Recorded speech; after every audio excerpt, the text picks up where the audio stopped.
Marshall here. Welcome back to the Realignment. Hey everyone, welcome back to the show. Today's episode features a return appearance by one of my favorite previous Realignment guests, Peter S. Goodman, the global economics correspondent at the New York Times. When Peter last came on the show, we discussed his previous book, Davos Man, that explored all the ways that the global political, financial, and economic elite tilt the economic playing field in their favor, despite the protestations that their policies are actually the best way forward for everyone. Really recommend the book and, of course, the conversation we had back a few years ago. In this conversation, we focus on Peter's new book, How the World Ran Out of Everything Inside the Global Supply Chain. In this conversation, we cover all the ways that supply chains are still deeply relevant to each of our lives, everything from inflation to the actual vulnerabilities that the COVID period revealed. And of course, we discussed the degree to which we've actually made improvements to make our system less vulnerable and what work remains to be done. Really great conversation, really great book. Highly recommend them, of course. If you would like to learn more, of course, check out Peter's work linked in the show notes. Huge thank you to the Foundation for American Innovation for supporting the work of this podcast. Peter Goodman, welcome back to the Realignment. Thanks so much, Marshall. Great to be here. Yeah, we chatted a few years back about your book, Davos Man. And today we're going to talk about your new book, which is about supply chains, how the world ran out of everything.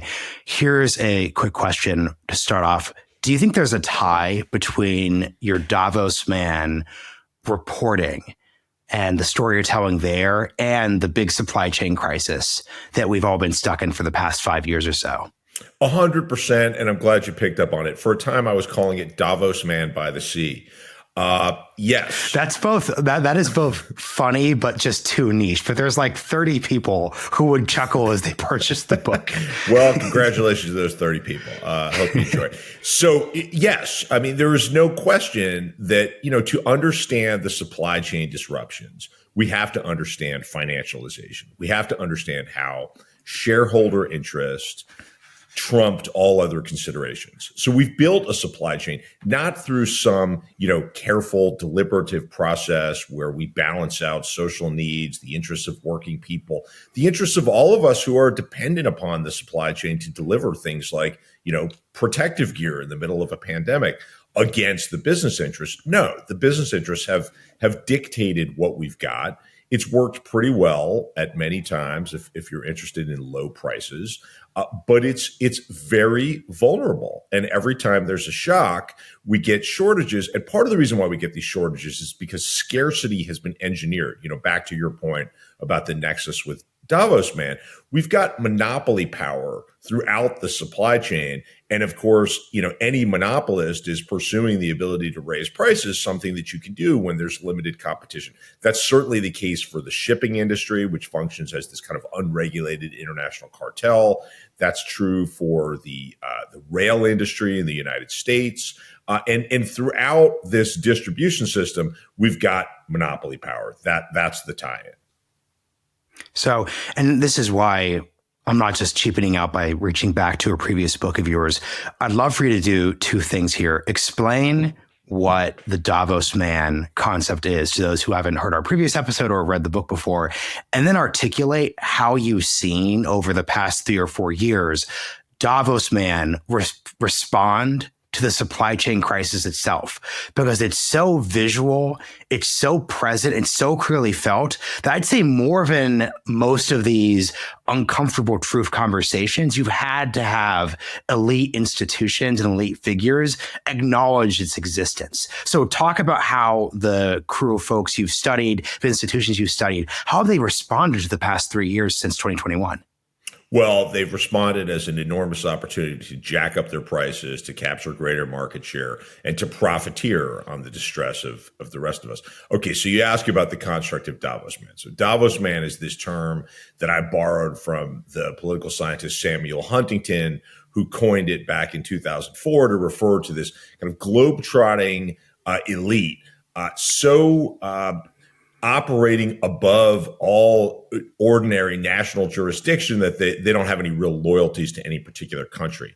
I use it in a slightly different way. I'm interested in how the billionaire class has amassed enormous profits, living at standards most of us can hardly imagine, and not just content to end up with all of this comfort and power, but asking us to buy into the idea that this is this just product of the unregulated market. And more than that, that they're the good guys, that we can entrust them with the solution of all of the most pressing problems if we just get out of the way. If we deregulate, we stop taxing them, we forget about antitrust enforcement, then the good billionaires can essentially liberate us from climate change, from the problems of racial and gender inequality, from our technological problems.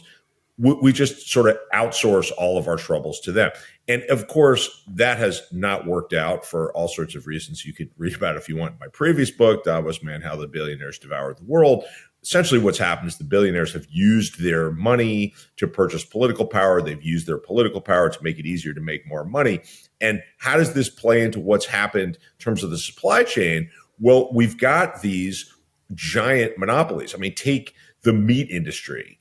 This is an industry that I look into in some detail in this book. So you've now got 4 giant conglomerates that have an 85% hold over the meat packing industry in the United States. I mean, that's bigger than during the height of the robber baron era. And this has happened not by accident, but because going all the way back to Reagan, you've had successive American presidential administrations marinated in this idea that antitrust isn't really a problem. You know, scale delivers efficiency, efficiency delivers lower prices. So if we just let companies get enormous, consumers will win. Well, during the pandemic, we had a situation where you had, record high beef prices. You had ranchers going out of business because the conglomerates have squeezed them out of the value chain. And I profiled this family in Montana that was very reluctantly looking into selling their 3rd generation small ranch near Billings because they just couldn't make a go of it. Meanwhile, these giant integrated companies are making, incredible amounts of money.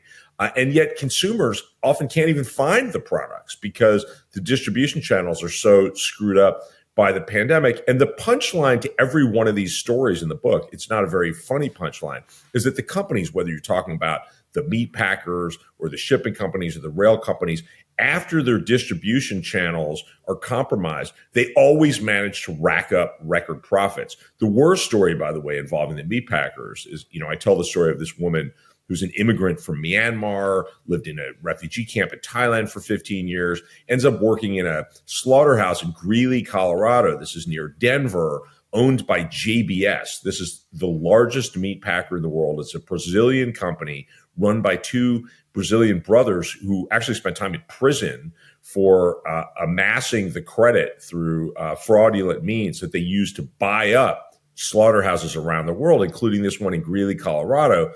And they get the Trump administration to keep the slaughterhouses going, contravening local public health standards in the middle of the pandemic. Clearly, the slaughterhouses were super spreaders. And the Trump administration says, no, if we don't keep the wheels turning, Americans could go hungry. Well, at that moment where they're saying that this woman who dies in this slaughterhouse I profile is forced to show up at work, the meat packers are actually sitting on record volumes of product. They're boosting their exports to places like China.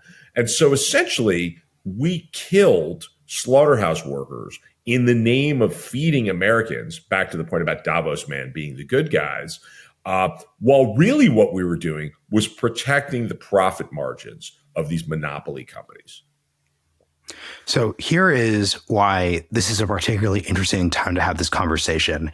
I had Christopher Mims of the Wall Street Journal on to talk about his supply chain book that actually was commissioned pre-COVID. So he had that weird once in a generation, an author does a niche subject that actually becomes incredibly relevant happen. And it came out actually like in October 2021. So just perfect timing to talk about the topic. Right. And back then, it was just very easy to say, thanks to neoliberalism, thanks to Davos Man, insert all of our various means of describing this political economy situation we're in, we prioritized efficiency over resiliency. And look what we have happen when we don't do that. Everyone nods their heads. It's very easy to say that then. However, a dynamic that's basically gone on over the past 2 or 3 years and this also relates to the broader reassessment of antitrust, is we have had inflation. We have had price increases. And, I have various disagreements with Matt Iglesias, but he's had a pretty more than decent, I think, political point to consider, which is this is an inconvenient time to basically say antitrust people were too focused on prices for consumers as the means of assessing the state of the economy. So I guess this is sort of a long question, but here's where I'll sum up my thoughts, is basically asking you, how should we think about efficiency versus resiliency when it comes to the fact that we just have a lot of consumers thinking only about prices? I think that's like the kind of awkward dynamic we should be thinking about. Well, I think first of all, we have to push back on this idea that it's just this kind of obvious, trade-off between resiliency and efficiency, because much of the time when we dig into the supposed efficiency, it's pretty inefficient. Like, let me give you an example. So railroads in America, another classic monopoly that would make the robber barons blush, right? We're back to only one carrier on many major routes in the United States to move cargo. Most places it's two. It's a duopoly, tremendous pricing power. So the railroads implement something called precision scheduled railroading that I'm sure you've talked about on this excellent podcast, which is basically I have actually not. So please go on. All right. So it's like, okay, so there's just-in-time manufacturing, right? This sensible idea that Toyota develops post-World War II, that instead of just making as much stuff as you possibly can and letting salespeople figure out how to sell it, let's just make what we need to replenish what we're selling. It's more efficient. It's more careful and calibrated. This turns into this lean manufacturing movement, which has a lot of sensible components until consultancies like McKinsey get hold of it and they turn it into this very crude imperative to just like, let's just limit inventories and we'll take the money that you might have wasted, corporate CEO, stashing, parts in a warehouse somewhere as a hedge against some trouble that's probably not going to happen on your watch. So why dilute your earnings? And just like give that saved money to yourself through executive compensation as a reward for your intelligence in hiring McKinsey. Give it to the shareholder through dividends, through share buybacks. Everyone will be happy. And if something bad happens one day, that'll be a long time in the future. Don't worry about it. Well, along comes the pandemic to reveal the folly of that strategy. The railroads have implemented their version of lean, precision scheduled railroading. So under this mantra, they fired a third of their workforce in the decade or so leading up to the pandemic. They limited the numbers. They took engines off the rails. They made trains longer than ever. So when something did go wrong, the stakes were much higher. Safety problems got bigger. It's much more complicated scheduling. And they essentially said to Wall Street, we hear you that you want us to be efficient. Let's go back to this word efficient. So we're going to hit all of these metrics, like one that everyone seemed to favor for a while was dwell time. That's the time that a given rail car sits in a particular yard. Let's limit that. The lower the dwell time, the better we're doing at being efficient, right? So I talked to this guy out in Idaho who's an engineer at Union Pacific who was aghast to discover that routinely he's carrying rail cars to the wrong destinations. On one day, he notices a huge mile-long freight train gets loaded up with cars originating in Nebraska. In Idaho, he's picking up cargo that should be going south to California, but he's actually taking it to Oregon. Car parts, barrels full of chemicals that some manufacturer needs to make their product. And he's like, what's going on here? Why am I actually taking stuff to the wrong place? Well, because this was not an accident. This was not incompetence. This was someone fulfilling the corporate mission. Somebody at the yard in Nebraska said, we got to get dwell time down. Wherever this train is going, we're going to attach these cars. So efficiency, air quotes, gives us a situation where we are willfully carrying stuff to the wrong place, resulting in delays, cost overruns. Somebody can't make their product. Somebody's waiting for this stuff that they can't get. So that's the first thing. The second thing is this idea that resiliency is not efficient is, totally absurd, right? I tell the story of how lean manufacturing goes totally toxic under the auspices, again, of consultancies like McKinsey. Sorry to pick on them, but they're a fat target. It's very, everyone's, this is one of the most bipartisan spaces ever. Everyone has some beef with McKinsey right now. Because the McKinsey also recently got caught advising the People's Liberation Army in terms of like defense policy issues. So go for it. No one's going to object. Okay. All right. Well, so I talked to a guy who was working at this industrial engine company out in Minnesota in the 90s. And a bunch of guys from McKinsey show up. It's like, young guys right out of Ivy League schools wearing slick suits, one older guy. And they explain to this guy who's got 20 years of experience in manufacturing, hey, lean, just in time. That's what you got to do. You got to stop warehousing all these $5 sheet metal brackets. Let's just order them as you need them, have them show up when you need them. So as a result of this, first of all, anybody who doesn't get with the program gets reported. McKinsey guys are referred to inside the company as the lean Taliban. And if you cross the lean Taliban, you have a problem career-wise. Meanwhile, this advice actually gets listened to. So now to save $5 on sheet metal brackets, this company is routinely running out of the things they need to complete their products. These are industrial grade generators that are being installed at things like hospitals. The cranes are involved in installing them. So if you're late by a day, that's an enormous logistical problem. In some cases, they're paying air freight to move parts to where they're supposed to go instead of trucking. They're paying 10, 20 times as much to move stuff. Is this efficient? No, it's certainly not resilient. So a lot of this terminology has been tainted by the investor interests who are interested in very narrow things that will make stock prices go up. And the rest of us are stuck wondering, am I going to get my medicine? Can I get my ventilator if I need one in the middle of a pandemic? As a business school professor, I quote in the book, put it to me, yeah, it's great if you lower your inventory, which boosts your return on assets. Wall Street's really happy. Less inventory, smaller number to divide by the return, your metric went up. But if you actually need a ventilator and you don't have one in the middle of a pandemic, you can't say, well, at least our stock price is really high. So I want to state this very clearly then, because I think you've offered a really helpful corrective for understanding the efficiency resiliency dynamic. So correct me when I give this sort of articulation to you. I'd sort of casually understood the resiliency versus efficiency thing as, well, corporations could offer us low prices, and we do low prices uber alles.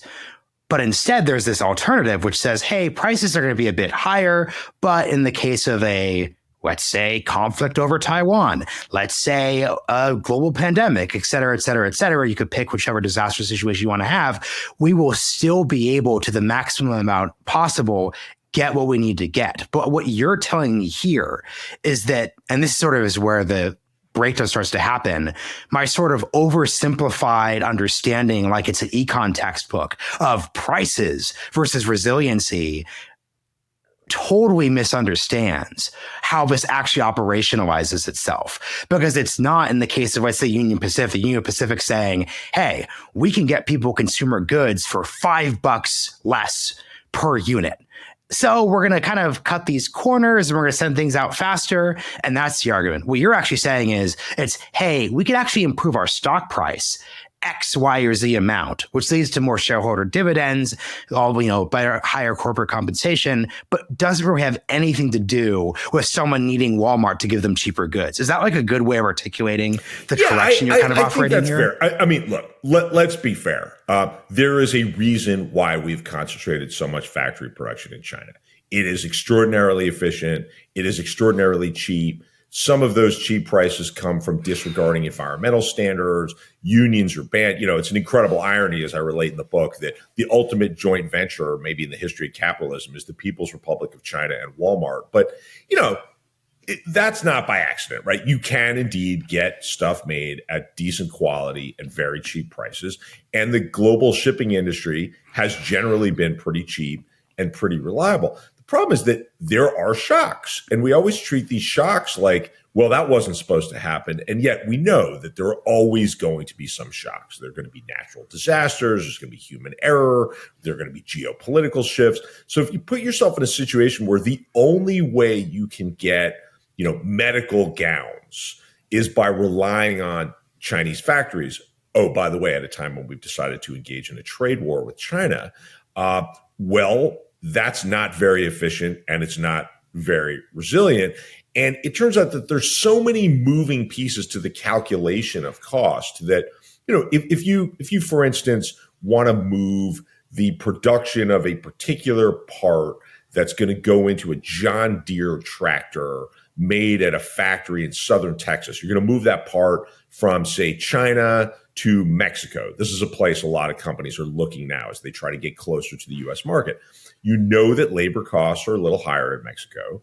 You know that productivity is a little lower in Mexico. You know that there are risks there, right? You have narco traffickers and associated violence. You have corruption.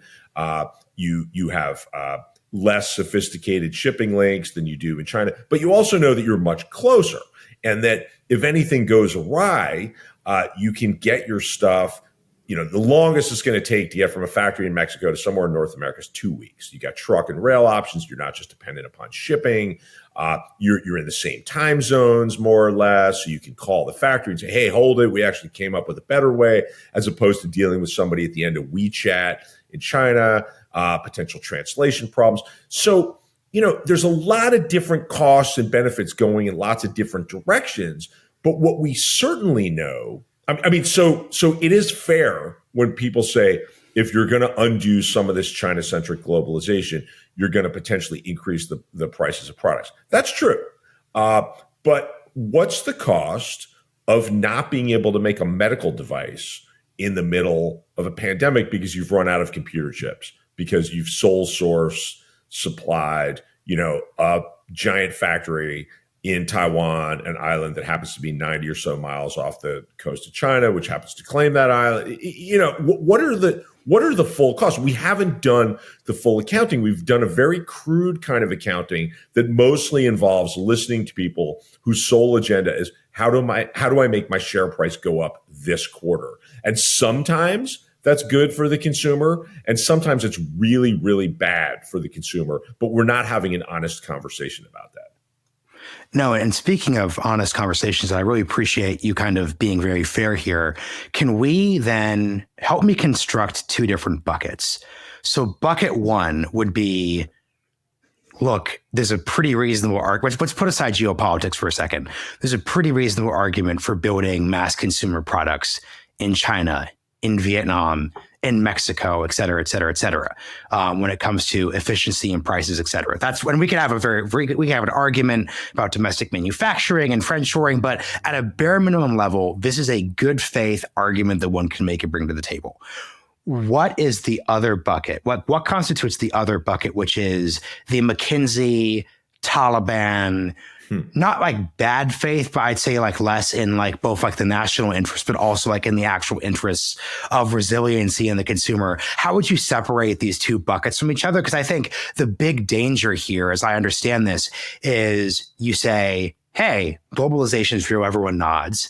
And then everyone nods. And then the next thing you know, McKinsey's restructuring entire industries in a way that actually doesn't naturally follow from the conclusion that the world is flatter than it was in the, 1920s. Help me understand that. Yeah, I think that's a great question. I think it's important to distinguish the actual operational reasons for going lean. And there are many, right? It can be wasteful to just make as much stuff as possible, which was what Henry Ford basically did at the dawning of mass assembly, and to just stick as much stuff in warehouses as possible. That can be a waste of capital. And if you free up capital, you could do other things that could actually be efficient and useful to businesses and useful to consumers. So you want to distinguish between the type of lean manufacturing that, say, Toyota did, which was sensible. It's post-World War II. We got limited resources. Japan doesn't have a lot of land to waste. There's lots of mountains throughout the country. Devastation of the war has left the country very capital constrained. Let's just make as much stuff as we need. Let's get our suppliers synced up so they're delivering the stuff that we actually need in real time at the assembly line. That was a very intelligent idea. But you fast forward where suddenly the publicly traded corporate short-term shareholder maximization mindset is governing all. And we end up in a situation where even McKinsey in the early 2000s has to say, oh, we think Toyota itself has overdone it. We've noticed that they have room for 4 times as many parts at the actual workstation at one of their auto factories in near Nagoya, Japan.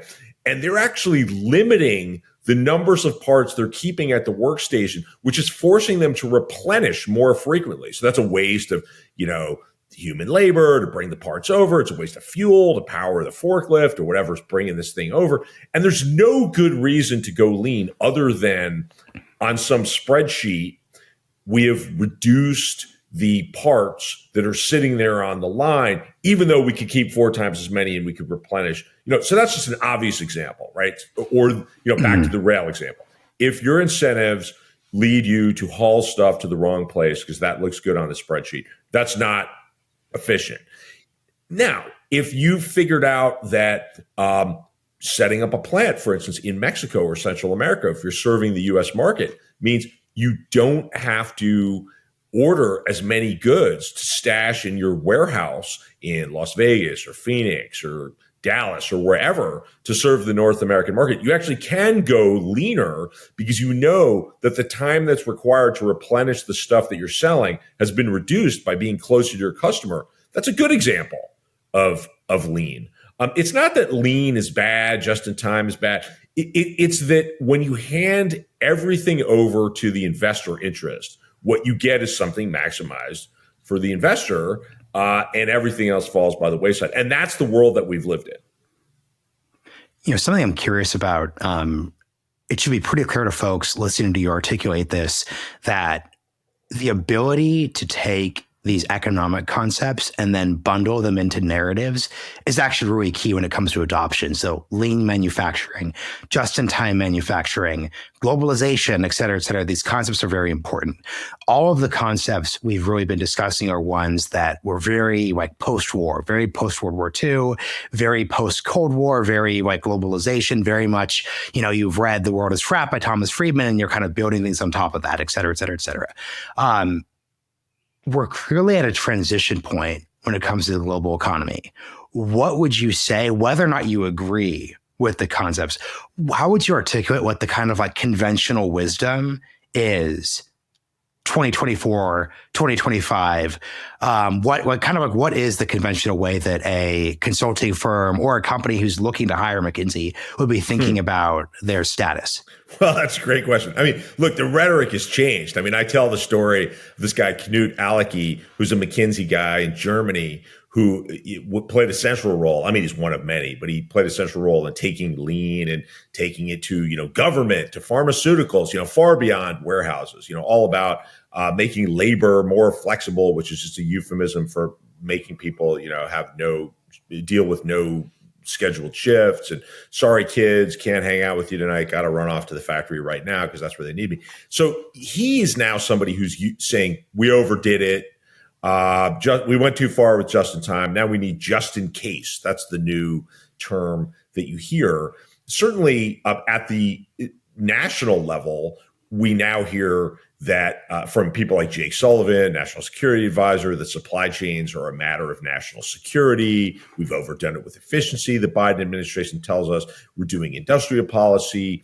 Place is back, right? Like the kind of globalization that we've experienced for the last 30 plus years is one where we're supposed to pretend that place really doesn't matter. It doesn't matter whether your thing got made in Ohio or in southern China, as long as there's some ship somewhere that you don't have to think about. You don't have to think about the people working in the warehouses or working on the docks or the truck drivers required to move this stuff around or the traveling maintenance workers who, it turns out, have no paid sick leave and they're missing, funerals and weddings and births of children. Forget about all that, right? This stuff is all just happening seamlessly. Well, that's over. We now are thinking about those people. We realize that the shipping cartel, which jacked up the price of moving a container from Asia to the West Coast of the United States from, $2,000 or so to north of $25,000, like in the space of a few months during the pandemic. and entirely because it's a cartel, right? There's three major alliances, like airline alliances, that control roughly 95% of the freight traffic across the Pacific. So when there's a shock, when it's hard to get stuff on ships, they jack up prices and celebrate record profits. So we're back to, as the CEO of Columbia Sportswear put it to me, thinking about where stuff is coming in from. He built this business, Columbia Sportswear, just outside of Portland, Oregon, thinking that container shipping was effectively free and reliable. Flip on the light switch and the lights go on. Well, that's over. Now you have to think about where your stuff is. So I followed Columbia Sportswear as they went down to Guatemala looking for a way to move production closer to their biggest market, North America. That's really happening. It's not so much in the data yet, as many trade economists will tell you, but anecdotally, clearly companies are under pressure to think about place again. And some of this is involuntary. When I was down in Monterrey, Mexico, in Nuevo Leon, that's a border state that's done really well getting investment into local factories to serve the U.S. market. A lot of the companies I talked to said, well, we're here because, I talked to this guy at a Chinese wheel manufacturer that sells to General Motors and Ford. He said, well, we're here setting up a factory in Mexico because our supplier said if you don't shorten the distance, we're going to go find somebody else to make wheels closer to us. So that part's happening. But I would say, we're talking about economics. I mean, you got to focus on the incentives that are at play. It is still true that if you are at a publicly traded company talking about ways to boost resilience that involve diluting earnings right now. Oh, let's spend more money to build a factory closer to the customers. The next time a pandemic happens, a tsunami, some natural disaster, people will thank me. There's a good chance you won't be around to receive the thanks. You'll have lost your job because you've hurt short-term earnings. And it's still true that the CEO who says, yeah, we'll put out press releases about resilience and we'll talk about sustainability, but we're going to go make stuff where it's cheapest right now. That's still the state of play. So I think we have to be somewhat dubious that this time is really different. Something I'm really curious about. I spent a lot of time, given my day job work at Hudson, talking about foreign affairs issues. I'd love to hear how you think the corporations, the consulting firms, even just the small businesses who rely on supply chains, how are they responding to the U.S.-China dynamic over Taiwan? Because I think the way I'll set this up, because obviously folks are going to have a bunch of disagreements about what is the U.S. relationship to Taiwan? How should we conceive of all these different things? From my perspective, if I was running the Marshall Realignment consulting firm, I would say, look, President Joe Biden has said on multiple occasions, the United States would defend Taiwan in the face of a Chinese offensive invasion. Right. That situation seems to be one which should adjust everyone's expectations of the status quo from a probability perspective. Maybe we make it out of the 2020s without a conflict, but that's within a realm of possibility. If we look at what actually undergirded post-Cold War globalization, it's basically that scenario not even being on the table, not even like a 50-50, not even a 70-30, just not on the table. We ship goods. That's just this reality. How are you seeing the players I mentioned deal with this real shift? I mean, companies are definitely aware that there's a huge risk there. I mean, we don't know whether it's a huge risk, a marginal risk. It's a risk, right? You cannot dismiss the possibility that Chinese military forces could go try to take Taiwan by force. And that would be enormously disruptive to the global supply chain. It would affect flows of money. There'd be all sorts of uncertainties over sanctions, the role of the dollar, SWIFT, the international network that handles electronic transactions. I mean, there'd be so many factors that are volatile that what's happening at the level of companies, say like Walmart, is they are diversifying, as they put it, away from heavy reliance on China. No one's abandoning China. I mean, some smaller players are trying to abandon China, but often discovering that it's very hard to break up with China. There aren't many alternatives. But, to bring this to the Walmart level, I'll give you an example. I mean, 15 years ago, if you flew into Bentonville, Arkansas, which is where Walmart's corporate headquarters are, they make you fly in to go see them. It's like going to see the Pope, right? They don't fly out to see you. You go to Bentonville. If you went in there and you got a meeting with a buyer's representative for Walmart as you're trying to pitch them from your factory to take your product and put it on the shelves of their superstore, they would ask you, where are you making your product? And if your answer was something other than China, you had a problem, because you had effectively said, this is not the lowest cost. This is not the most efficient. Well, now, if your answer is only China, you've stopped the meeting. They want to know, but what about, the Trump, now Biden tariffs? What about the possibility of animosity over Taiwan? What about some other variable? What about China's zero COVID policy followed by abrupt lifting of zero COVID? What about these protests in China over these draconian pandemic restrictions and worries about slave labor debates? Sure. I mean, look, we have law in the United States, if you're in the apparel industry, that you can't source anything that could be touched by slave labor, specifically, the Uyghurs out in Xinjiang in the west of China. And it's pretty hard to buy cotton almost anywhere in Asia that might not have some fibers from Xinjiang. Xinjiang is a huge region, and the Uyghurs are pressed into forced labor there by many accounts. So all of these factors argue that you at best have to have another place. And Vietnam has been a major answer to the other place, except it turns out Vietnam is heavily reliant on supplies, raw materials, components from China. So increasingly, there's this realization that you don't want to overdo that. So India now, actually, I just came back from a couple of weeks in India where Walmart's got this official strategy to boost their sourcing there to $10 billion by 2027. There are a lot of small family-owned businesses that are starting to pitch Walmart and with some success. So, that's all happening for real.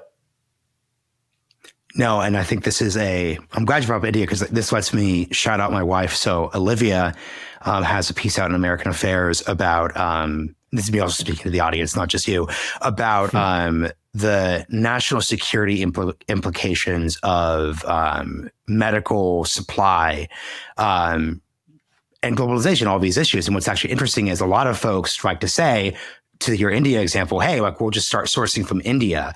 But what you actually find when you look at the actual sourcing of India is that, yes, you have drugs being assembled in India, but if you're actually looking at the components and a lot of the underlying things, they're still coming from China.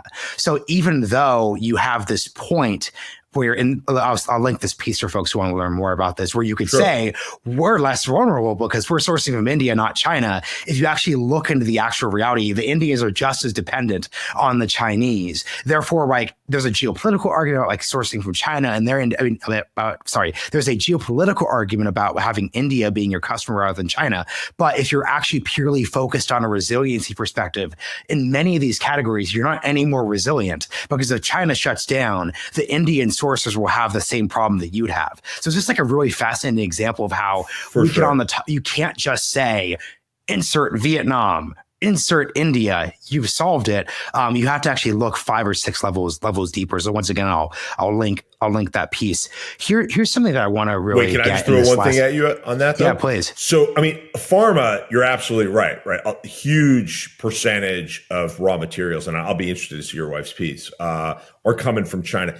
The reason, though, India is such an interesting case is it's the one country that actually is big enough to, at least on paper, have the potential to eventually, it would take decades, develop the sort of supply chain that could rival China. There's a lot of doubt about whether that could really happen. There are lots of reasons to think that India, in terms of governance, in terms of decisions it's made over decades and the structure of its economy, the skills that are required, supports, China was able to mobilize huge numbers of rural people streaming to the cities. There were all these dormitories. There were no cultural prohibitions against, women going off and working in industrial areas. So there are a lot of reasons to doubt that this could happen. But look, you're talking about the world's most populous country, you're talking about a country with an awful lot of raw materials. And there is potential there, unlike Vietnam, to actually get out from under the Chinese supply chain if that's your goal. So India, I do think is at least in terms of potential, it's a special case. So let's take a quick side note then. What has India's problem been in terms of like, why hasn't India been able to fulfill that promise since independence? Because there's a way you could tell, like, because it's kind of interesting because you could tell.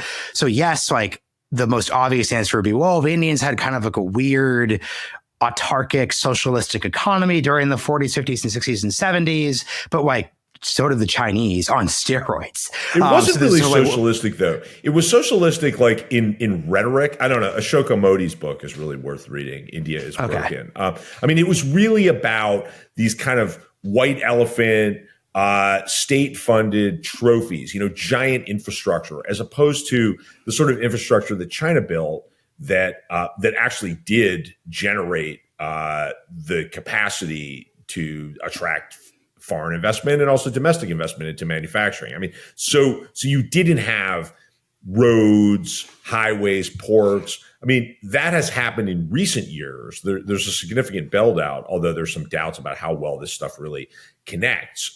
And then also skills. I mean, India's caught up quite a bit in terms of investment in, so-called human capital. But I mean, education has been very unevenly distributed. So you've got, highly prestigious, excellent, respected institutions at the top, like the Indian Institute of Technology, which is sort of like India's MIT. And then in most of the country, you have kids not finishing, more than middle school, not gaining skills that would allow them to go off and do something like manufacturing. So the elite has gone into services, and there's been a lot of wealth building there.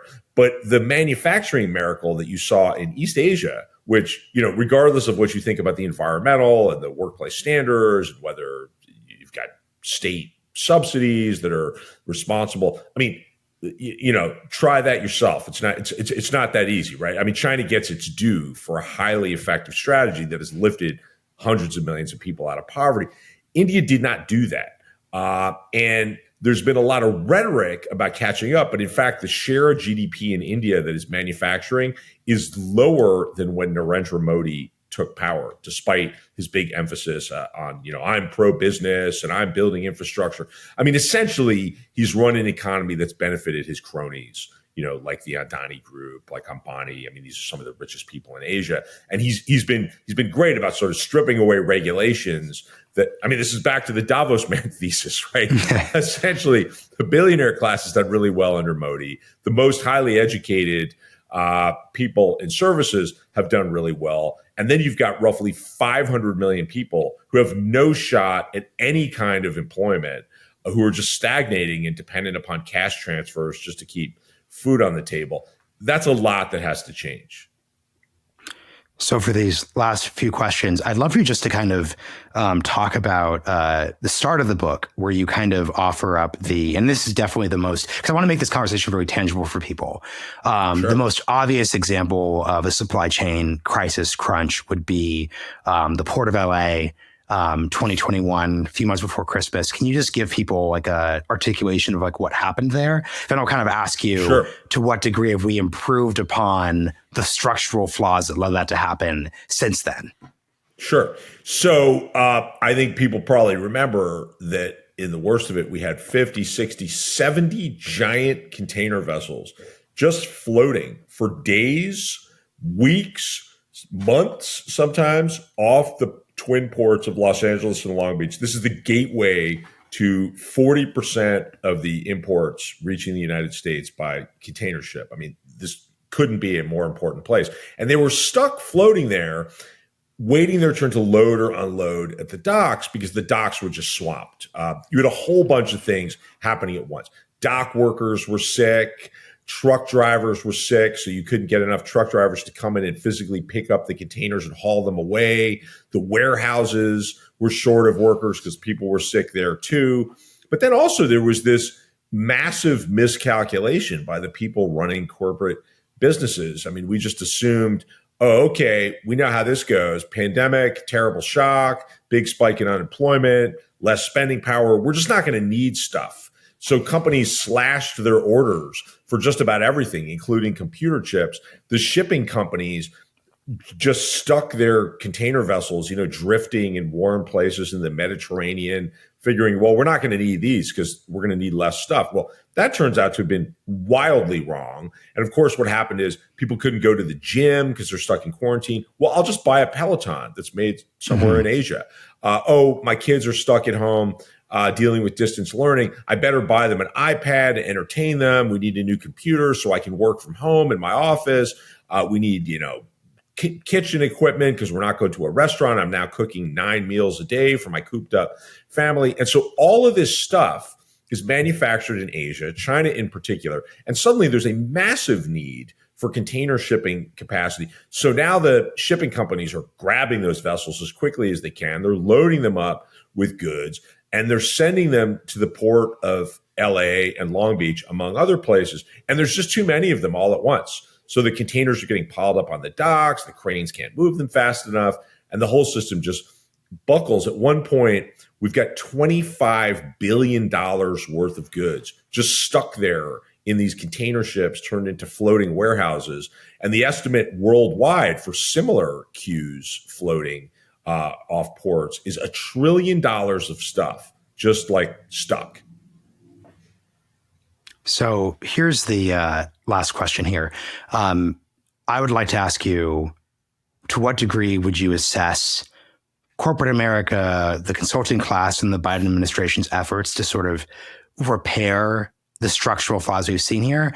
And then I'd also be curious, shotgun question here, double-barreled question here. I'd be curious how you think this supply chain topic relates to like the public performance of politicians. I don't know if you followed this, and this is just going to be meandering, so you could basically close the episode if you want to close. I'm just going to take this is host's prerogative.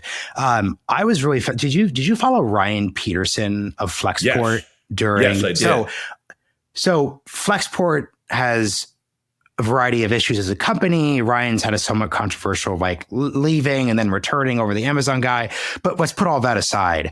I was fascinated by Ryan getting in a boat, going into the middle of the harbor and just live tweeting all of the problems that you saw with the supply chain crunch, like in the port of LA. He's, tweeting with like the mayor. He's doing all these different things. And I just sort of looked at Pete Buttigieg, I think, at a performance level struggle during that period, which is different than policy implementation, which is performance level. And I just kept myself thinking like, man, if I were like an ambitious politician, I would want to be seen in the middle of things, jumping into this crisis, saying, here are all these different problems, this, or that. So it's always come back to me. And you could be like the whole time, like taking like TikToks and reels and all these pictures in social media. I'm just like fascinated by performance and like how different political eras require different things from politicians, aka a politician in the 2010s and 2000s and 1990s would take goods showing up where they're supposed to show up as a given. You cannot assume that moving forward. So I'm just I just always think back to what I think about this like new era of politics. Take this wherever you want to go on the like, have we improved things, political performance, Ryan Peterson, close out however you want. But these are some threads that I'm interested in pulling on like after this episode. Well, first of all, I was fascinated by Ryan Peterson's live tweeting of the port of LA. And I thought it was actually one of the things that made me excited to write this book, because it brought home that, none of us think about this stuff, right? Like, and when the supply chain buckles in the middle of a pandemic, it's not just bewildering. It's like, it's almost scary. It's like, well, what else could fail?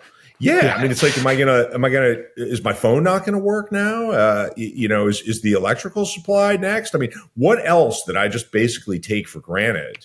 We don't agree on much nowadays, but I think most of us agree that, I may not think Amazon is the most savory enterprise. I may not like how they're treating their workers, but I know if I click here and wait a certain amount of time, the truck's going to show up with my stuff. And, oh, that's not happening now? What's going on there? So I think Peterson understood that. And I do think that the Biden administration got that. And they were pretty good at the optics. And I think they set in motion some policies that could be useful. But I think, if you're going to talk about antitrust enforcement, as we should, right? I mean, the Biden administration does represent a significant break from the history that we've lived through going back to Reagan. They're pretty serious about antitrust enforcement. They looked at the meat packers. The FTC's launched, a bunch of probes that are significant. That's all to the good, and it's long overdue. But if you're going to serve that up to Americans as here's your solution to inflation, how much time you got? We're not going to. Your eggs are not going to be cheaper because the FTC is now seriously scrutinizing market concentration, which is something they ought to be doing. Now, Biden specifically at one point goes out to LA and makes this big announcement. Well, I've got an agreement that the ports now are going to be working 24/7. We're going to move stuff out of here. Well, okay, that's a nice photo op, but he's not in charge of the warehouses. The warehouses aren't working 24/7. The warehouses don't want to hire security guards around the clock and extra shifts. They actually would have had a hard time finding enough people to work in warehouses in the middle of the pandemic to go 24/7. The trucking companies are going as quickly as they can. They effectively are working 24/7, but they don't have enough people because we've so downgraded the job of driving a truck. I mean, for the book, I spent 3 days traveling through the frozen midsection of America in January 2022 and really got an up close look at why anybody who could find a different way to make their living, probably would. I mean, that's a tough life to constantly be stuck places waiting for hours to find out if your load is ready, and you're not getting paid by the hour, you're getting paid by the mile. You're constantly worried, where am I going to park my truck? I've got to caffeinate so I don't fall asleep at the wheel, but I don't want to have to pull over to use the restroom. I mean, it's just a hellish job, right? So Biden's not in control of any of these things. Meanwhile, the dock workers are hearing 24/7, great, we're good to go, give us some more shifts. But the companies that are in control of the ports themselves, it's a landlord model. Guess what? I mean, here's something everyone's afraid to talk about in shipping, right? The ports are not actually run by the politicians who are making these appearances. Gene Soroka, who's the guy who runs the Port of LA. He's taking reporters on tours. He's showing, all the efficiencies that are in the works. The ports are controlled by the ocean carriers, the companies that are now getting 10 times as much to move one shipping container across the Pacific as they were pre-pandemic. How eager do you think they really are to clear up the blockage? I mean, imagine here's a situation that we can relate to in our own lives. Imagine that United Airlines actually runs O'Hare Airport. And when you show up for your flight in Chicago and there's a terrible blizzard, they can say to you, hey, really sorry, but I know you got a ticket to go to LA, but we really can't honor it. But if you pay 10 times as much, well, then we do have a plane. That's their state of play, and they're finding takers at those rates. How eager are they going to be to deploy their team to go plow the runway in that scenario? Well, the shipping carriers are in control of the ports, and they are celebrating record profits. And I talked to dock workers, actually, who said, we're constantly begging the managers of these port terminals for new equipment, stuff that's breaking down, for more people, so we can move more boxes. And they won't give it to us because they want to limit costs, and they like the pricing power. Another example, chassis. I mean, you have to get granular with this stuff to understand what was really going on. Chassis. This is like the thing at the back of a truck that you drop the container onto that pulls it away. There's a bunch of chassis that are controlled by Walmart and Target and Amazon. And every time I drove into a port, I rode with a so-called dray operator. This is the short haul truck driver who moves boxes from Long Beach to warehouses in the Inland Empire of California. There'd be chassis everywhere. I'd say, well, you got a problem with your chassis? He'd say, oh man, I'm going to be stuck here for 8 hours waiting to get another chassis. Well, what about those? Those are all spoken for. Those are Amazon chassis. If Amazon needs one, they're out of here immediately. Everybody else is stuck. So, did Biden make a good show of changing this? Did he shed light on the fact that we are at the mercy of a supply chain that is not built for our interests? It's built for investor interests, and it's vulnerable. And by the way, it's still vulnerable. My book is not a history book. It's a book about the present and the future if we don't get this right. Yeah, sure he did. But he's not, the czar of the supply chain. Nobody is. It's this sort of rickety, intricate series of systems that overlap, but nobody's in charge of any one of them, and never mind all of them. That's an excellent place to end. And I will say, I just want to shout out your reference to the difficulties getting truck drivers during the crisis, because I really want to use this podcast as a way of teaching people to not just get captured by like easy sound bites or easy talking points. And like a quick, easy talking point in the late 2010s was, hey, like we're not going to have any more truck drivers because AI is going to come and automate all those jobs away. 3 or 4 years later, actually, the problem is we literally can't hire enough truck drivers. So I think it's important that that we not just get caught up. And this also relates just to like globalization and lean manufacturing, that we not just let catchy titles and sound bites obscure our ability to think about how the world is actually operationalizing and vulnerabilities that actually exist. So this has been really great, Peter. The book is How the World Ran Out of Everything Inside the Global Supply Chain. It is out now. Thanks for joining me on the show. Thanks so much, Marshall. Really enjoyed it.